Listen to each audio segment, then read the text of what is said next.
close your eyes for a moment and imagine standing in front of the largest vault on Earth. Not filled with gold, not diamonds, just numbers. So many zeros you'd think someone just fell asleep on their keyboard. This is the United States of America, a country steering the global economy, while carrying a debt so massive most nations would faint just hearing it. Right now, the U.S. owes around $38 trillion in national debt. 38 trillion. If you counted $1 per second, you'd be counting so long that your grandchildren would have grandchildren who would still be counting. By the time you finished, humans would probably be living on Mars complaining about taxes there too. Stack $38 trillion in $100 bills, and you could go beyond the moon, which is probably where America hides the receipts anyway. But wait, that's just the national debt. If you include long-term promises to Americans, pensions, healthcare, you get to $108 trillion. That's right, $108 trillion. At that point, the math isn't even math anymore. It's just emotional damage. These are obligations not to China or alien overlords, but to the American people themselves. And life in America still continues. Netflix still streams. Starbucks still sells $8 coffee that tastes like regret. No panique.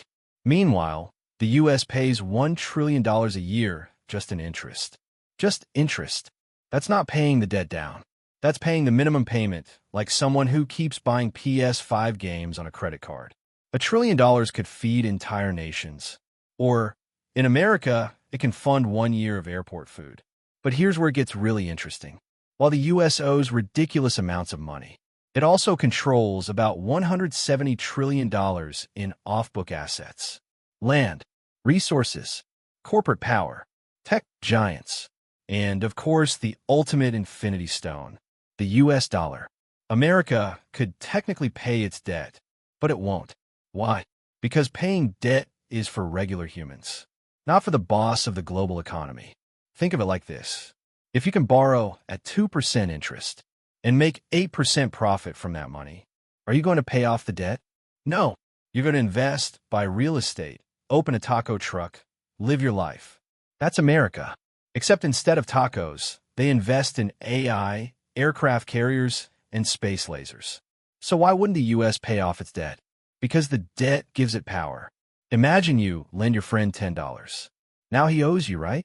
But imagine he lends you $10 that you then lend back to him, and you both pretend you're rich. Welcome to international finance. Countries buy U.S. debt, not because the U.S. needs them, but because they need the dollar. The dollar is the main character in the movie of global trade. Everything else is a side character. Some currencies don't even get speaking roles.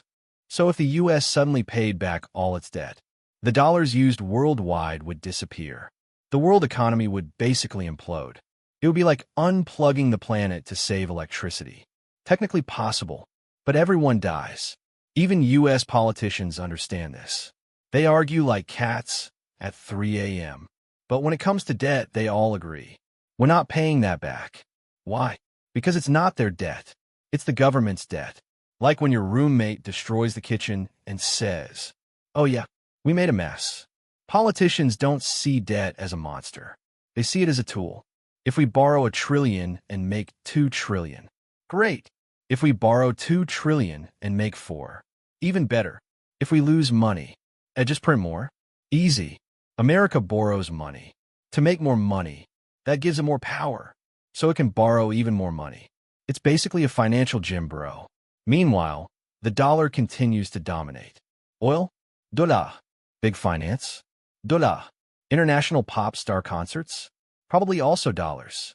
Every country depends on the dollar. Even countries that say they hate the U.S. They yell at America, then quietly use U.S. currency to buy things on Amazon. So, is America going bankrupt? Nope. A country that prints the global reserve currency can't run out of dollars. It makes dollars, straight from the source. The real danger isn't default. It's inflation. Prices rise. Gas gets expensive. Suddenly eggs cost more than your self-respect. But on the global scale, inflation is small compared to the power America gains by controlling the world's money system. So can the U.S. pay its debt? Yes. Will it? Absolutely not. Like returning shopping carts. Technically possible, rarely happens. Because the real goal is not being debt-free. It's being debt-powerful. Debt ties other countries to the U.S. When they invest in U.S. bonds, their economies depend on U.S. stability. If America falls, everyone falls. That's not weakness. That's genius. And that's the secret. The most powerful country in the world is not the one with no debt. It's the one whose debt everyone else needs. And that country is the United States. So next time someone says, the U.S. is doomed, the debt is too big, just smile and say, they'll be fine. They're paying interest like it's Spotify Premium. This system only fails if the world stops trusting the dollar. If that happens, that's the real apocalypse. Not zombies, not aliens, but no one wanting U.S. bonds anymore. Until then, America continues borrowing, investing, growing, and flexing financially like it owns the gym, because in many ways, it does. That is the secret of America's never-ending debt. It's not a tragedy. It's the business model.